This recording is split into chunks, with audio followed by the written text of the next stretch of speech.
Minus 10, 9, 8, 7, 6, 5, 4, 3, 2, 1, 0. Okay, hope you liked the new introduction. I was just playing around.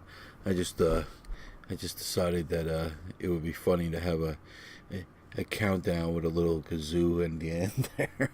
And anyway, this is James Valvis, and I'm going to be doing a Valve vlog today, which is where I just free associate and come at you with whatever thoughts are on my mind. I usually have something idea of where I'm going to start, and then I let it go from there.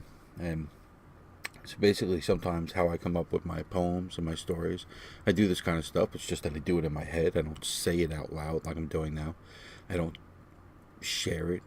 I have other methods of coming up with ideas that at some future date I'll probably share. But I wrote that all down in the book. It basically comes down to the person, place, and thing idea. At least, if you can come up with a person, place, an idea, thing, and whatever it is, you can almost always come up with a poem. Your mother in the kitchen with the hammer or whatever it is, and from that you always arrive with something to write about. Anyway, yeah. So I was yesterday. I was hanging out with my daughter, and we were playing on my arcade machine, which we don't do very often. I thought we'd do more together, but she has her PlayStation 4 and she likes to play that. And she likes the newer games. She likes the games of her generation, which makes sense. Those are the games that she likes, and those are the games that she has grown up with and grown into.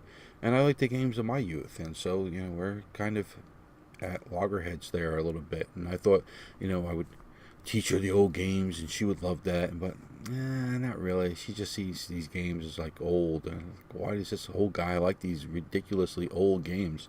And but we spent a lot. We spent a lot of time playing. Yesterday, we spent a good hour, 2 hours, which is a lot, really. And we played a bunch of games. We played one of the games that was her favorite game from when she was in early high school years, I think. And it was a game just of throwing rocks. You had to catapult rocks into a fortress that was protecting kings and queens and guards. And you had to kill them all. My daughter likes kind of bloody games.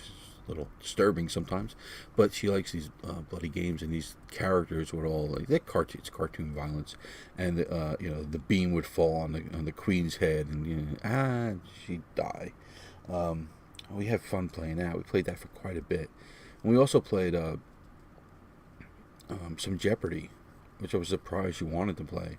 But we went through a whole game of Jeopardy, and we won. We won something like 21,000 to 0 and it was a bad game for me. I got categories that were like no good at all. It was like do the math and like science you never heard of, and just garbage like that. It was just all my worst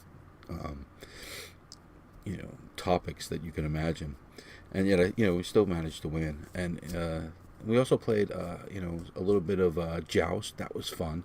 Joust is a game in which you're a knight on an ostrich flying around trying to kill other knights on ostriches who turn into eggs, and then you collect their eggs. It's just really, really weird, and but as a concept, but it's really fun, and it's also a great game for my youth. And so we played these games, and while we were playing, we always talk, and the subject of death came up, and of all the things that are not easily talked to about your children's death. I mean, they don't want to hear about your death.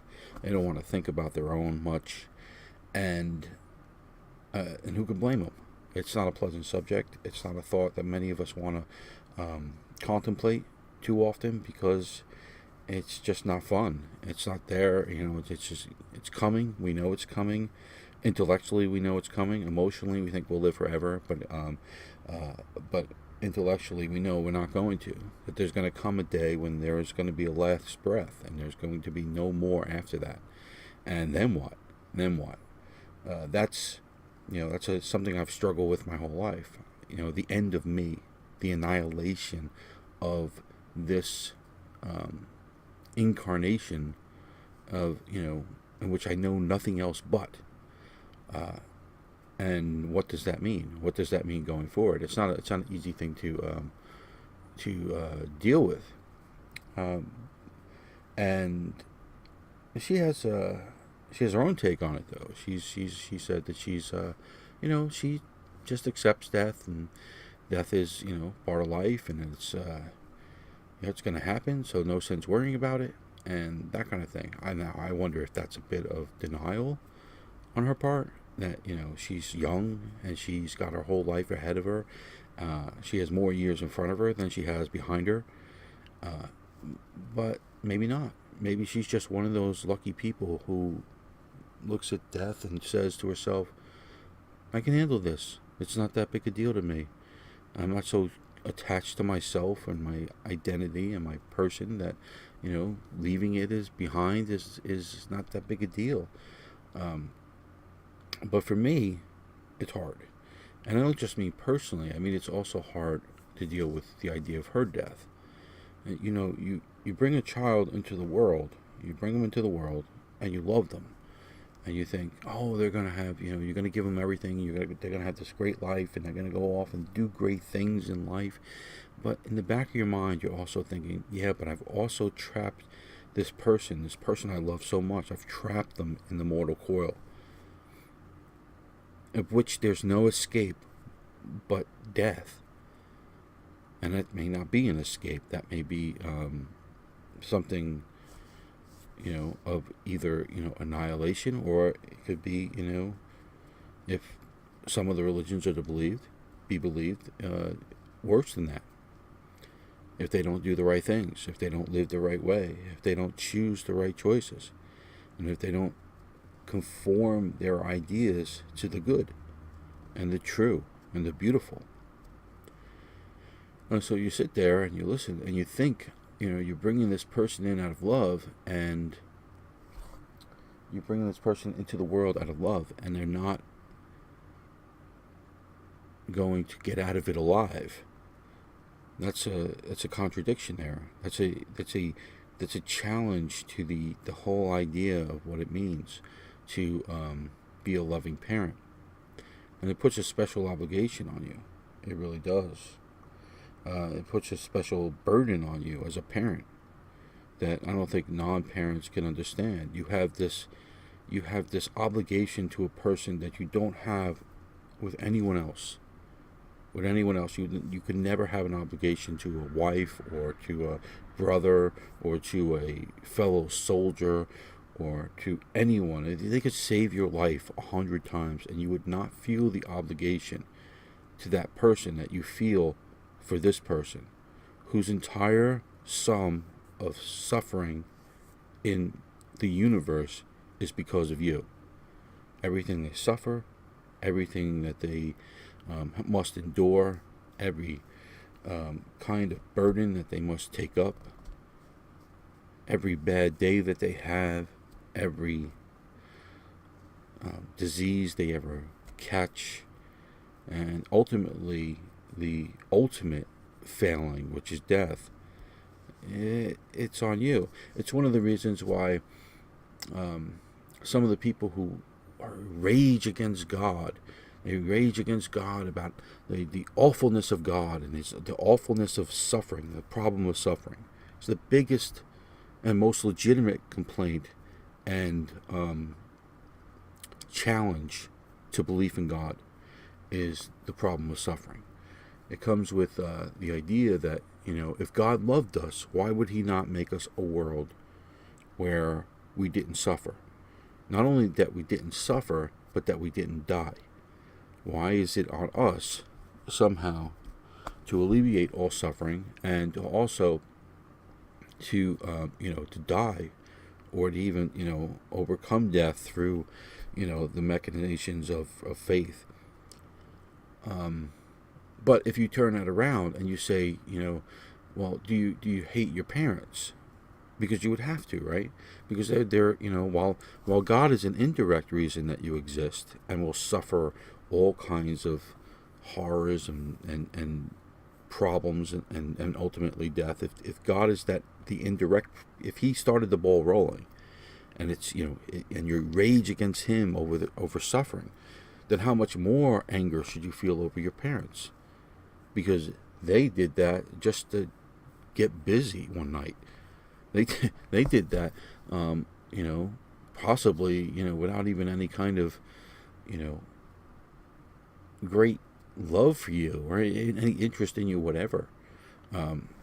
Or they had a great interest in you and they were great parents. That's possible, but still in the end, everything that you ever suffer will be because of them, and yet you still say you love your mother, you still say you love your father, you don't blame them for, every time you stub your toe, you say, God damn you, Mom, you don't do that, because you have a different outlook toward those people. So when you're looking at God and you say, oh, I blame you for the great, kids with cancer and AIDS and all this suffering, but you have to blame them too then for the sunrise and all beauty and every bit of happiness that you ever had. You have to weigh those against each other. But I'm not going to say that and God, we as a parent, I feel this way for a daughter. I feel this burden. Imagine how much He feels. Imagine how much the burden God feels for. No wonder He sent His only Son to redeem us. And imagine the burden which every living creature suffering, not just man, but animals as well, all their suffering is because of you. I mean, He must have felt a great obligation to do all that He could to see that we have a great life. And anyway, so I was thinking about all that stuff, and I was thinking about, just how much I love that kid, and yet there's nothing at all I can do to prevent the inevitable. It's just not only will I die, but she, not only will she suffer that sorrow and suffer the sorrow of losing her mother. I mean, if she lives long enough for that, and suffer the sorrow of losing, other people valuable to her. But she'll have to suffer the sorrow of losing herself, and then suffer the sorrow of losing herself in relation to other people. Because if you die, you also have to deal with the sorrow, not only of losing yourself, but losing yourself to other people. I often say that every relationship that you have is a universe unto itself. So, there is no way to replace the universe of me and my daughter. Me and my wife cannot meet that. Me and my brother can't meet that. Me and my best friend can't meet that. It's each one of those relationships exists independently of all other relationships. I realized that when my dad died. When my dad died, I was like, this is a whole. There is a whole history and lexicon and everything else that you can think of that's wound up in that one person, and you can't share that with anyone else. If my wife were to die today, I could, maybe go on and find another woman to marry, and I mean, it's possible. I don't think I would, by the way, but it's possible that could happen. But it would never ever be the same. I've spent 20 years with this person, and all the experiences that we have together. It's one of the reasons why divorce is unthinkable to me, because I just couldn't abandon all the history and the small little jokes that we shared and the little memories that we had, and we raised a daughter together, and we've done all these things together, and there's just nobody who can replace that. You can't find a younger, prettier version of that. It doesn't exist. So I'd rather have the older version, where all this stuff exists and all this stuff is this full history is there for for the taking. It'd be like, you know, if I left this relationship, it would be like going to the internet with like one page. You could like visit one page. You know, it's like ESPN, and that's what that's what it would be like. You know, you could visit ESPN, but no other page on the internet. Whereas my wife is the full internet. You can go anywhere you want. You can explore anything because you have this 20-year history with this person, and so it's such a wider, deeper relationship than anything you can think of as it goes along. And you build up this universe with this person. And when that person dies or that person leaves, or that's why divorce is so devastating to so many people. When that person leaves or abandons you, especially if you get abandoned, that's because the betrayal in that is so severe. And it's such a blow to your ego. You're completely gobsmacked by it, because you're this person who was absolutely the most vital person in your life, and which you planned on sharing your life with, and they're gone because of some illicit affair or whatever reason. That's devastating. That's hard stuff. That's why you think, divorce, it's not a big deal. We'll get married and try it for a few years, and then if we don't like it, if you go into marriage like that, you're making a huge mistake. It's just, you just can't build up that equity, that universe, that bubble with somebody else, and when that thing explodes, expect not to shatter everything about you. It just doesn't happen. I was with my first wife for 2 years. That's not a very long time. Not from where I'm looking at now. I was with my present wife 10 times longer. I was with my first wife 1 day for every 10 I've been with my second wife. And yet, when we divorced, it was horrible. It was absolutely devastating to me. I didn't really recover from it for years, and so these relationships that we have are vitally, they're bigger than we think they are. They really are.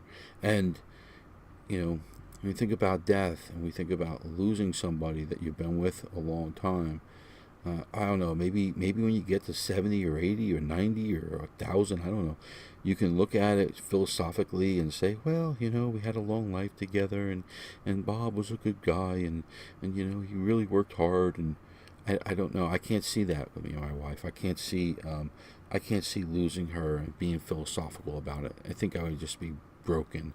It would just and so my daughter is unthinkable to me. If that's, I'd just be done. I'd be done. I don't even think I'd be able to do stuff like this. I would just kind of just fall to pieces, and that's not good either. But it's it's just, that's how greatly and how much I think of those two relationships, especially. I think every other relationship it's not like I'm going to be happy if my brother dies or something like that. I'd be quite put out.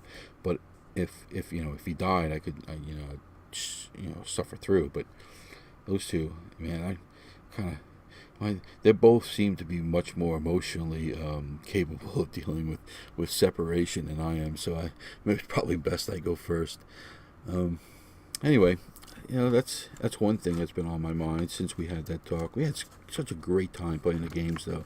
I spent a lot of money on that video game machine, and of course I wouldn't have done it if I wasn't going to enjoy it myself.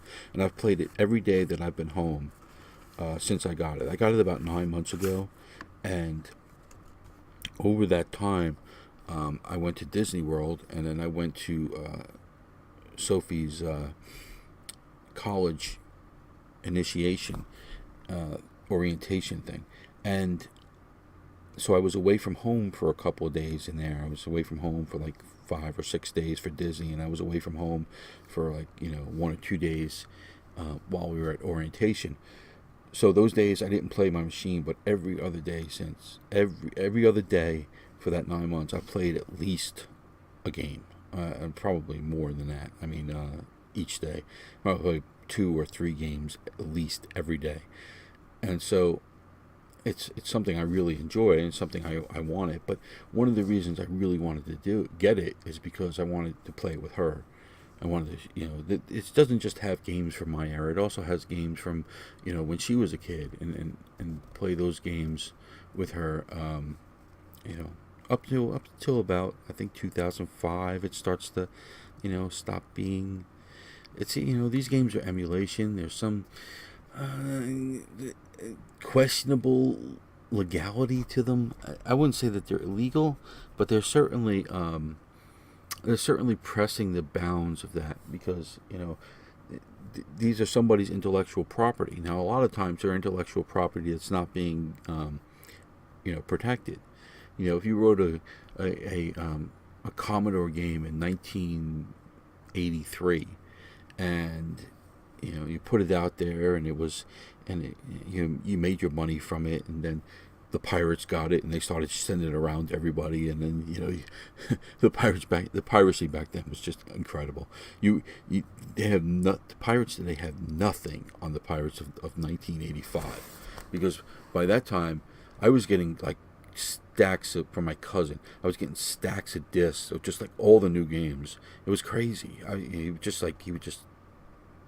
He was part of a group that would just send these discs around. They would crack them, and then they would make copies of them, and either sell them or give them out. And so being a little little heathen that I was like, oh, free games. I was always broke too. It's not like I could go out and buy a bunch of games. Actually, didn't really lose any money from me from this, because I would have never bought the games anyway. I couldn't afford them. But yeah, my little greedy hands got my hand on a lot of games that I wouldn't have ordinarily got because these people were cracking games left and right. And they used to crack games, and then they would put their names on the cover screens, and they start thanking people, and the people would all have names like Billy Bob or some the posse crew or whatever, and they would always be these names that even today they have those kinds of names where people are hiding behind them. Anonymous is one of those types of things. Anyway,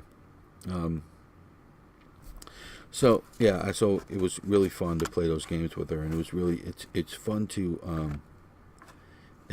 have those memories. I had those memories with my dad playing video games. They're the best memories I have with my dad. I mean, I struggled to think of any memories I had with him that were better than the ones of us playing video games together. And let me tell you something, he wasn't a fun guy to play video games with. He really wasn't. He was really, really, he was a sore loser. There's no other way to put it. He just really was. He was a guy that, wanted to win, and if you beat him, you stopped playing. You couldn't beat him. If you beat him, that would be it for you. You'd have to watch for the rest of the night. It would be the end of you playing. So you would just like be dying on purpose to try to lose, and he'd just be terrible at the game, and and you'd be beating him anyway. And you're like, please, he's like within 300-400 of you, and you're like, please get the points, and he's like, no, he'd die anyway. That would be, and he'd look at you and like, oh, you think you're hot stuff? Me, you don't play anymore. He's a complete sore loser. But ultimately, there were good times. There were, I remember one time especially, we were playing a game called Dragon Stomper. We had Atari 2600, and there was a attachment to it called the Supercharger, and this attachment plugged into the Atari cartridge thing and played cassette tapes. And the cassette tapes, it's hard to believe, but cassette tapes were able to handle a lot more data processing. They were able to they could hold a lot more information than cartridges at the time, but they were incredibly slow. You would wait forever for them to load. I mean, kids today have no idea how fast things load. I remember my old Commodore 64. You could start up a game and tell it to load a game, and then go walk the dog, go take a shower, go do some push-ups, look at your skinny arms in the mirror, spray the pits, read part of Hemingway's novel, and come back in, and it's like, well, it's halfway done, but we played Dragon Stomper, and it was just we stayed up all night playing this game. We never did kill the dragon. we got all the way to the dragon, and we couldn't figure out how to kill him. I'll never forget it. And one of these days, and probably on video, one of these days I'm gonna kill that dragon. For you, Dad. For you, I'm gonna kill the dragon. The Dragon Stopper. I'm gonna play. It's just a really early RPG game, and it's quite fun. The graphics are just so primitive. It's basically a dot. We used to call it a dot game. It's a dot. You're a dot, and you run around, and you go into marshes, and you get attacked by slime and spiders and things like that, and you have to fight them, and you could die if they take away too many points from you. And then you have to build up enough gold to go buy the weapons and the stuff that you need to go travel to the dragon's lair and kill the dragon. And we could get all the way through all that stuff, and it took a long time too. It took hours to be able to do this. But once we got to the dragon, we couldn't beat him. And to this day, I haven't beat him. There's a way to beat him. I've seen it online. There are playthroughs of this, and so someday I'm gonna go and do that. And but I don't know when. It'll be after I get my new camera and start doing more gaming stuff. So what else? So much goes on in my life, man. It's hard for me to keep track. It's hard for me to even do all of it. I'm supposed to be exercising more than I am. I'm supposed to be, I got some cleaning I'd like to do. And then it gets so hot, I don't want to do the cleaning, and I don't want to do the exercise. So football's coming up. Looking forward to that. Kind of. Hopefully, we got this whole pig sock revolution over.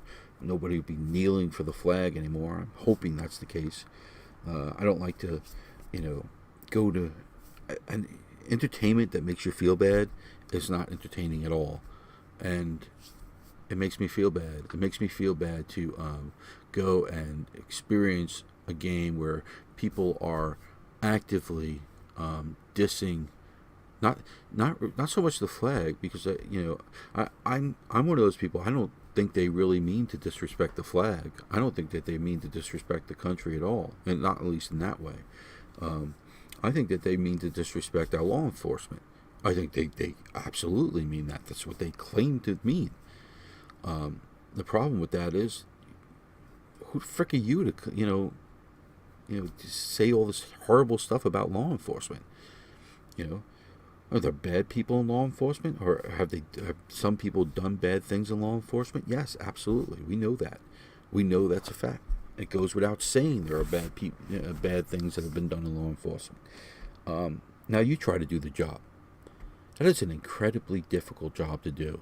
I would not want to do that job. My daughter's going into criminal justice. My brother just got his master's in criminal justice. And if you're listening to this, John, and probably not, because you're off doing John things, congratulations to you. I'm very proud of you. So he just got his master's in criminal justice. My best buddy from high school, Dan Pronti, he was a cop for a long time. And I have cop friends all through my life. And so for these people to come along and say that police are, racist, and horrible people, and bigots, and that they are, they deserve a special contempt, to hold them up for a special contempt, and to dehumanize them. That's why I call it a pig socks revolution, because Colin Kaepernick was wearing pigs with cop hats on his socks at practice one day.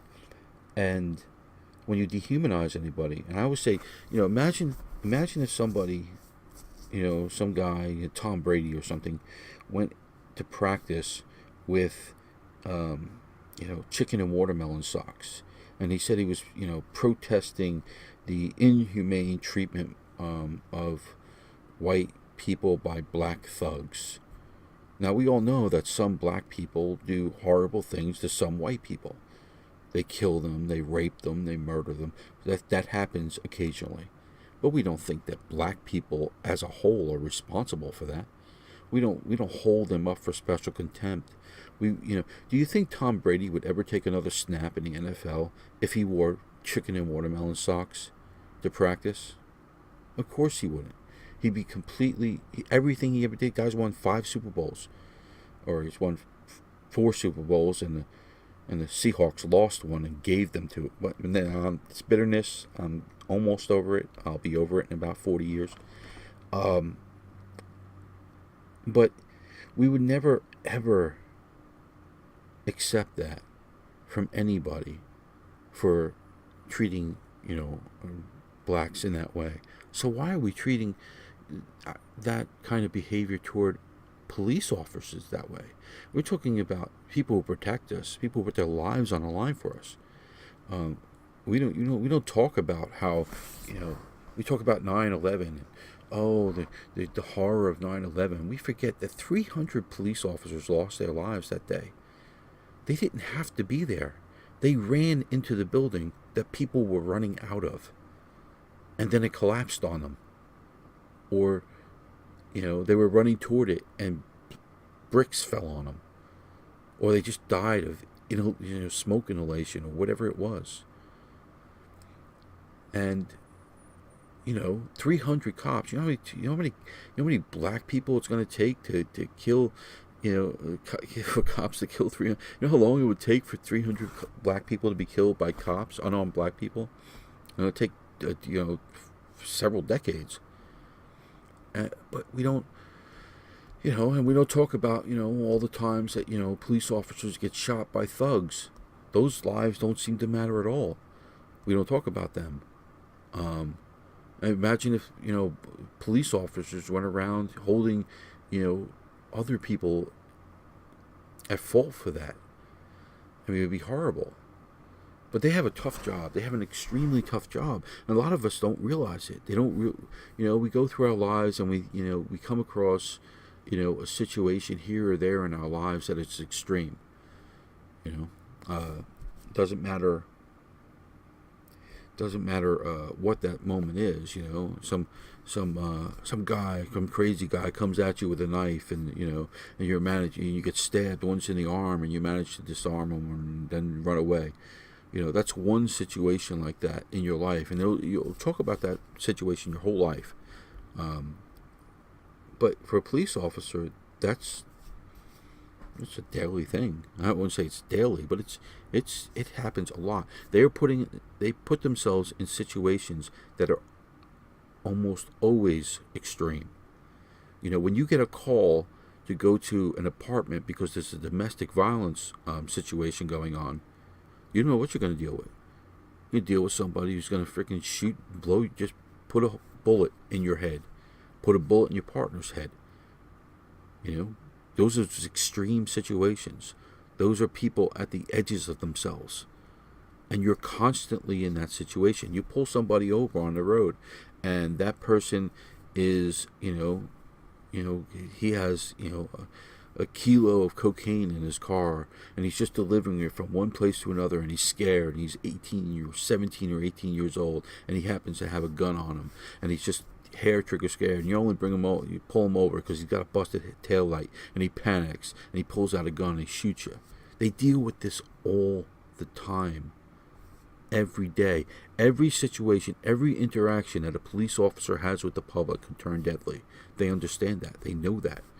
And yes, there's a certain level of fear in that.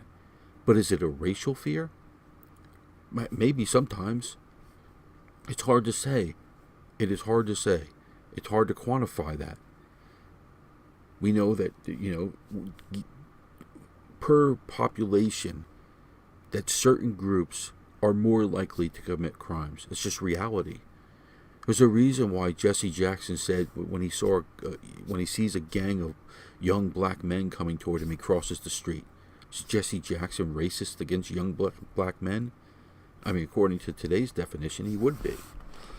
But I don't think so. I think there's a process that goes on in your mind where you weigh odds. You weigh odds, and when you're weighing those odds, then you get to certain conclusions. Now, some of those conclusions may be completely unjust. If you come across a black man and he's just an upstanding, wonderful citizen, and those people exist by the millions, then you may do that person injustice. But I think that, we do black people an injustice by ourselves, by telling them that, listen, you're going to be viewed the same way as other people, because you're not. And it's not necessarily the people who are viewing them's fault. It's their fellow black people who keep committing more crimes than other groups. If you're in a group and that group is doing anything, that colors the perception of the group. It just is. And you can argue about that all you want. You could say that's unfair. I look, if I go to in the store with my wife and we separate, and there's a clerk there, that clerk will come up to me every time and say, "Can I help you?" in probably the most suspicious way you can think of, and leave my wife completely alone. That happens every time. It almost happens without fail. And it doesn't, I don't get mad about it. I think it's kind of funny at this point. Actually, I think it's humorous because I'm so not dangerous to anyone. I really am. I'm like the most gentle guy you're ever going to meet. I couldn't hurt a fly. But but that's the perception of the group. I look like somebody who could be trouble, and that's just the way it is. It doesn't matter that I've read the complete works of Shakespeare, or that I spend more time. I've spent more time, in Princeton than I did in prison. It doesn't matter. None of that matters. It just matters. People don't understand that just looking at you. They can take an instant picture of you, run you through the database of their minds, and say these characteristics are the ones that I can determine. And whatever those are, they shoot out as what they are. And you do everybody a disservice by denying the fact that this is reality. That's just the way it is. That everybody sees it that way. Everybody. Ugly people get more hassle than beautiful people. It just is. You could complain about it. You could say it's unfair. You can rail against the injustice of it. But it doesn't matter, because it's just never going to change. And so I think, maybe in time when black people are not overrepresented in the statistics in violent crime, then people will take that into context. I'm sure that if you go to some places, I would not doubt that if a police officer sees an Asian woman and a white man, that he immediately thinks that the white man is a far greater danger. And he's right. Statistically, he's right. Now, if it's me and some Asian woman, the Asian woman can be a complete horrible person. She could be stealing left and right. But it doesn't matter, because that's not the perception. The perception is the clerk's always going to come up to me and say, "Can I help you, sir?" And that's all right. I just learn to live with it. Just learn to smile. Say, "Yeah, everything's great, man. Don't need your help. I'm good. I'm just here with my family. She's here to pick up some underwear or whatever." It's okay. And the problem is, you start to get angry about it. You start to get belligerent about it, and then the next thing you know, there's all this hard feeling.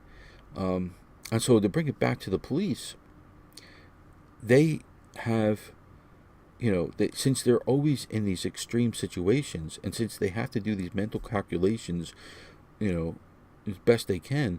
Yeah, I could see how black people would say, I'm profiled all the time, but in the end, really, the people they should be mad at most is their fellow black people who continue to commit crimes. Stop it. Stop committing crimes. Stop it. Do what other groups do and stop committing crimes. That's it. That's the way to help it. And if you don't do that, then there's you're always going to be seen as suspect. It's just the way it is. It cannot be changed any other way.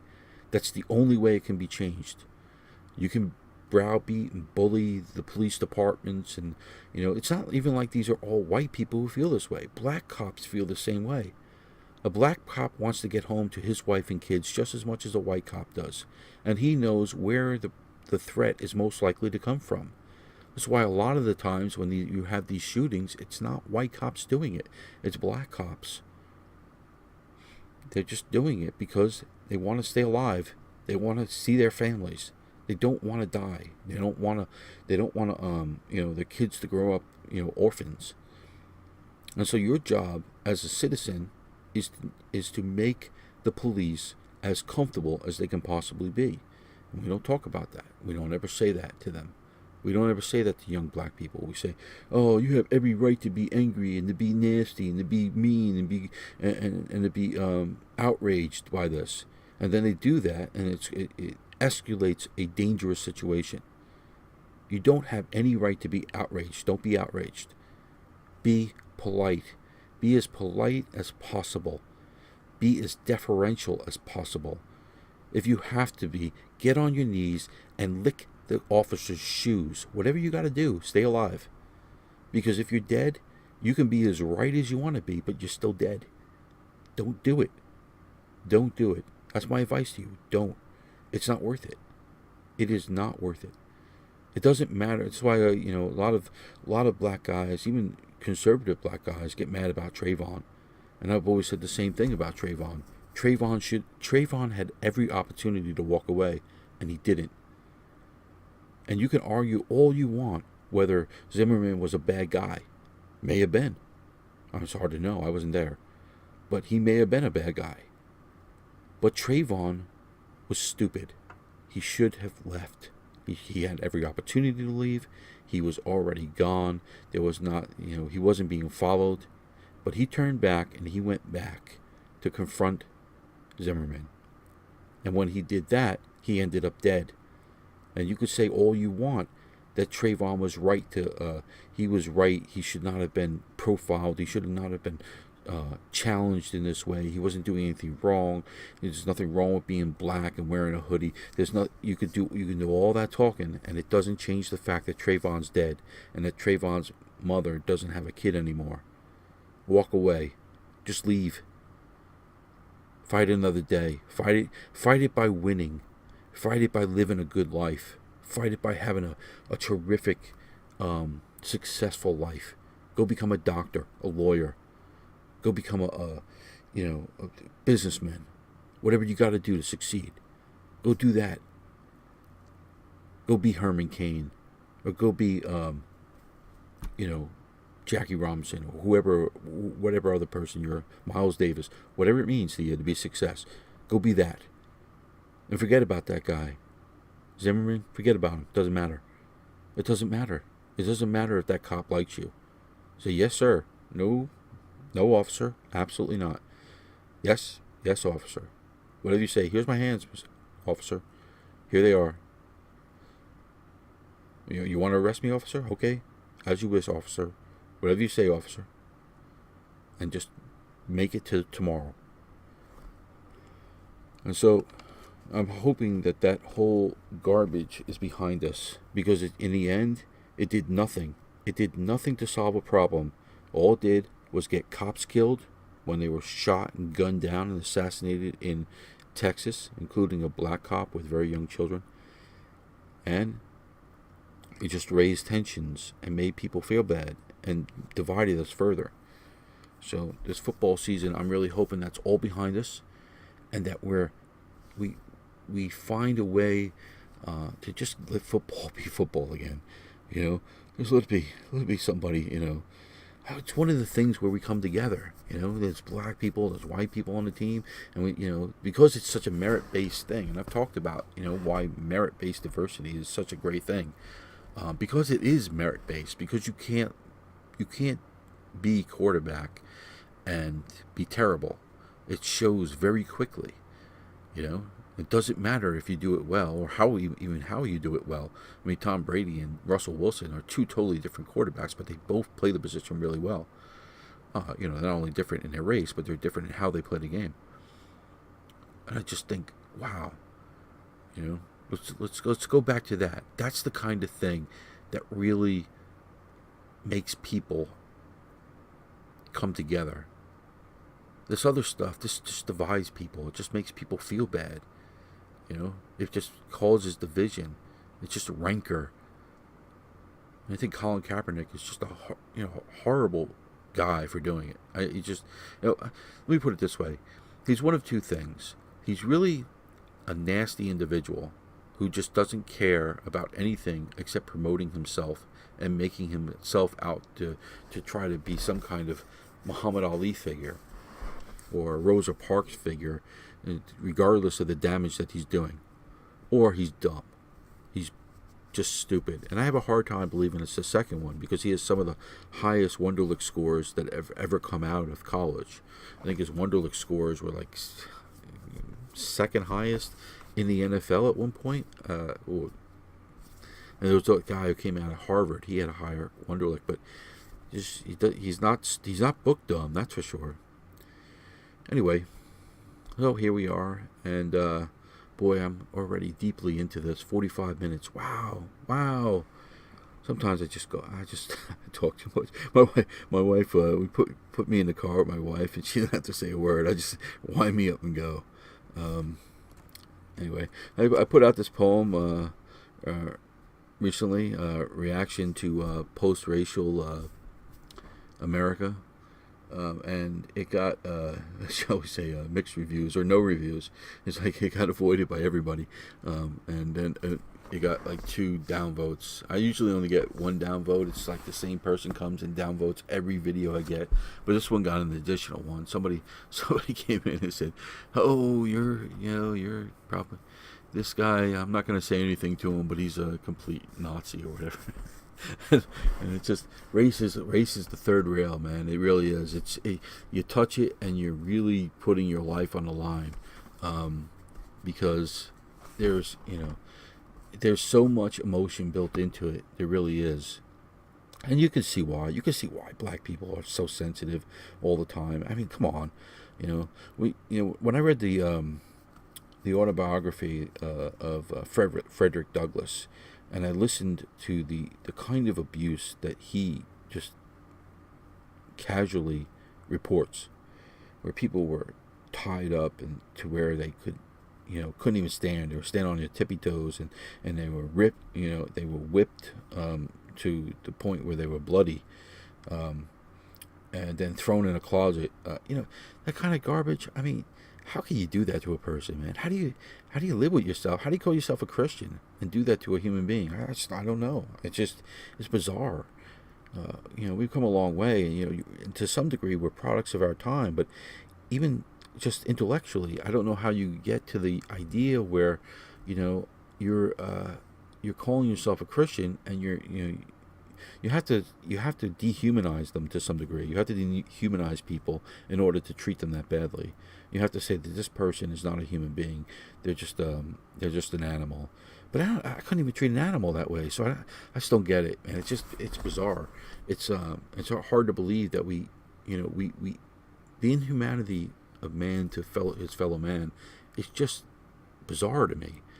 Like I can't get my head around it, because I've never been able to be that cruel. I once got in a fight with one of my army buddies. It was over something stupid. I don't want to go into it long here. I'm already almost at an hour. But we got into a fight, and I got him down, and he was down on the ground, and I could have finished him. I could have jumped on top of him and started punching him in the face, and that would have been the end of the fight. I would have won. But right in the middle of the fight, I just said, I can't hit this guy anymore. It's my friend, and he got up and kicked my ass. So there goes what all that means. But I just, at the same time, though, I think I would have rather had my ass kicked than to jump on him and do that. There is a certain level. There's a certain piece of me that says, hey, you can't go there. You can't go. That's too far. That's too far. You can't treat your fellow person like that. Your fellow man. You can't treat him that way. You can't hit people like this. It's just inhuman.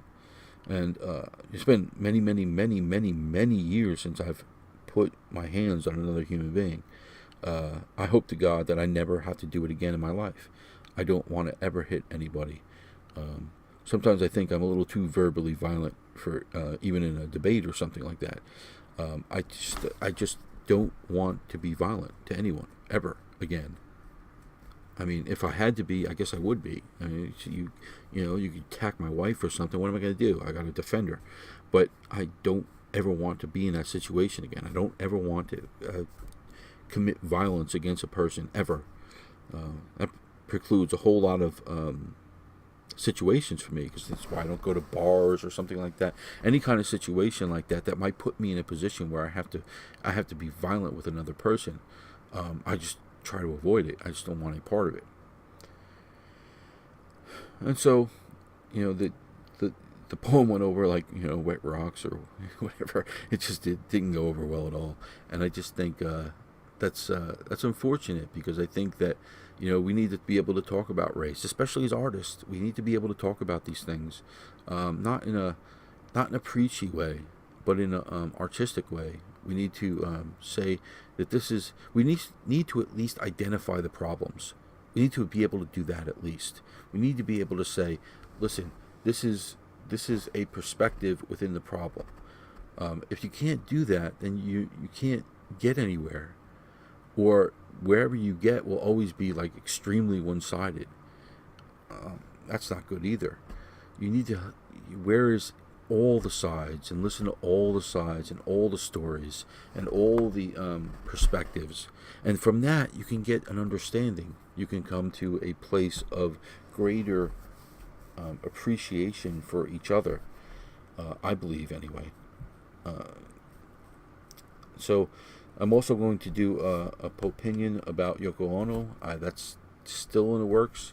I want to get my thoughts collected on this before I do it, because I am going to go to town. It just bothers me.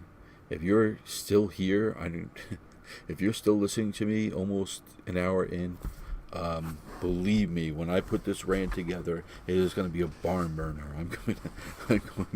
I'm going to go off on not just Yoko Ono's there, but on the whole literary scene as it's constructed, and some of the stuff that's going on. It's going to be an interesting little talk. So I guess that's it. This has been a Val vlog, and gone from topic to topic. Talked about death. Talked about my daughter, video games, and the NFL, and Colin Kaepernick, and police brutality, and race, and Yoko Ono is coming up, and my poem, Post-Racial America.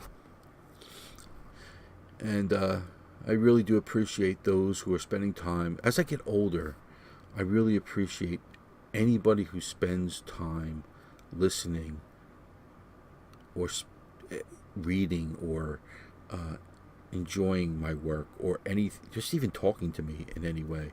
I just think we are all, to pull it full circle again, we all coming to the end of our mortal coil. Some of us quicker than others, but all of us are going to get there eventually. And every minute counts.